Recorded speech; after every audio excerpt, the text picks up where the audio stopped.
زین العابدین کی کتاب ہے اللہم صلی اللہ علی محمد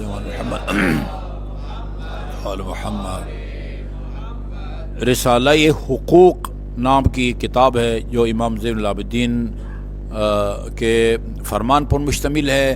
اس میں انسان کے ذمے 50 واجب الادا حقوق کو بیان کیا ہے امام علیہ الصلوۃ والسلام نے۔ 50 حقوق میں نے سنا ہے اقوام متحدہ کا جو کیا ہوتا ہے چارٹر ہوتا ہے، اس میں اس کو شامل کیا گیا ہے رسالہ حقوق کو، اس کی مفصل شرح بھی جو ہے نا وہ لکھی گئی ہے۔ 50 جو ہے نا وہ اردو میں اس کا ترجمہ موجود ہے، یعنی ایک والدین کے اولاد کے ذمہ کیا حقوق ہیں، اولاد کے والدین کے ذمہ کیا حقوق ہیں، میاں اور بیوی کا ایک دوسرے کے اوپر حق، استاد شاگرد کا ایک دوسرے کے اوپر حق، ہمسائے کا ہمسائے کے اوپر ایک دوسرے کا حق، امام کی رعیت پر اور عام لوگوں پر کیا حق ہے، رعیت کا امام کے اوپر کیا حق ہے۔ من جملہ یہ جو ہمارے اعضائے بدن ہے نا، ہمارے ہاتھ، ہمارے پاؤں، ہماری آنکھیں، ہماری زبان، ہمارے کان، ہمارا ان کے ذمہ کوئی حق نہیں ہے، یعنی زبان کے ذمے ہمارا کوئی حق نہیں ہے، کان کے ذمے ان کے ہمارے ذمہ حقوق ہیں۔ آنکھ کا کیا حق ہے آپ کے ذمے جو آپ کو ادا کرنا چاہیے، زبان کا کیا حق ہے آپ کے ذمے جو آپ کو ادا کرنا چاہیے، اسی طرح پاؤں، پیٹ، شرمگاہ، یہ تمام کے تمام اعضائے بدن کے حقوق کو بیان کیا امام علیہ الصلوۃ والسلام نے، جو آپ کے ذمے واجب الادا ہیں۔ آج ہم ایک جو ہے نا عضو یا جسم کے حصے کا حق بیان کریں گے۔ آیہ کریمہ میں ایک ہی وقت میں 3 گناہوں سے روکا گیا ہے، 3 گناہوں سے۔ یا ایھا الذین آمنوا، اے صاحبان ایمان،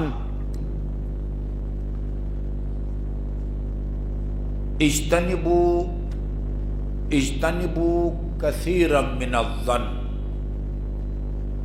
بہت سارے گناہوں سے یعنی بدگمانیوں سے بچو، بہت سارے بدگمانیوں سے بچو، اس لیے کہ ان بعض الظن اثم، کیونکہ بعض گمان گناہ ہوتے ہیں، بعض گمان گناہ ہوتے ہیں۔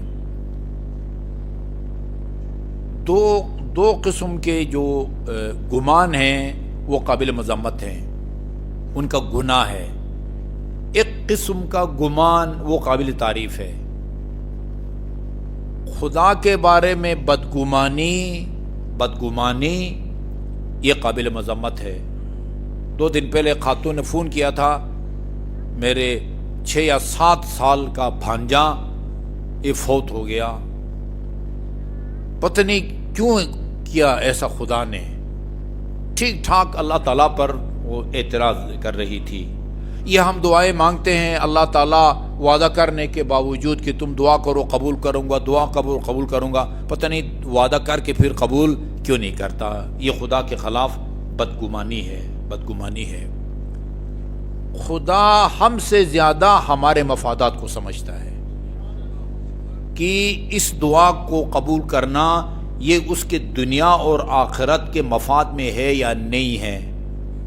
یہ قرآن کی آیت ہے، عَسَىٰ أَن تَكْرَهُوا شَيْئًا وَهُوَ خَيْرٌ لَكُمْ، ہو سکتا ہے ایک کام تمہیں ناپسندیدہ ہو لیکن انجام کے طور پر اس میں تمہاری بھلائی ہے۔ وَعَسَىٰ أَن تُحِبُّوا شَيْئًا وَهُوَ شَرٌّ لَكُمْ، ہو سکتا ہے ایک چیز تمہیں پسندیدہ ہو، تم یہ چاہتے ہو کہ میں نے مال و دولت میں اضافہ کی دعا کی ہے تو اضافہ ہونا چاہیے، اس میں تم اپنا فائدہ سمجھتے ہو، خدا سمجھتا ہے کہ مال اور دولت تمہارے لیے نقصان دہ ثابت ہوگا، یہ دعا خدا قبول نہیں کرتا۔ لہذا خدا کے بارے میں جو ہے نا بدگمانی یہ قابل مذمت ہے۔ وہ اس لیے کہتے ہیں کہ جو آدمی فقر، غربت کے ڈر سے کہ شادی کروں گا تو بیوی کو کیا کھلاؤں گا، بچے ہوں گے تو ان کو کیا کھلاؤں گا، فقر اور غربت کے ڈر سے شادی سے گریز کرنے والا یہ اللہ تعالیٰ کے بارے میں بدگمانی کرتا ہے۔ یہ عجیب بات ہے۔ یہ ہم وہ جو کیا کہتے ہیں نکاح کے لیے جاتے ہیں اس میں خطبہ پڑھتے ہیں، خطبہ میں قرآن کی ایک آیت پڑھتے ہیں، خطبہ میں ایک آیت پڑھتے ہیں، ہم سب اپنے گریبان میں جھانک کے دیکھیں کہ اس آیے کریمہ پر ہمارا ایمان کتنا ہے۔ فَانكِحُوا الْأَيَامَ مِنْكُمْ وَصَالِحِينَ مِنْ عِبَادِكُمْ وَإِمَائِكُمْ، جو 5 قسم کی عورتیں ہیں، لڑکے لڑکیاں، ان کی شادیاں کرو۔ اس کے بعد آگے 2 ٹوک الفاظ میں اللہ تعالیٰ فرماتا ہے إِن يَكُونُوا فُقَرَاءَ يُغْنِهُمُ اللَّهُ مِنْ فَضْلِهِ، اگر یہ غیر شادی شدہ فقیر ہیں، شادی کے نتیجے میں اللہ اپنے فضل و کرم سے ان کو بے نیاز کر دے گا۔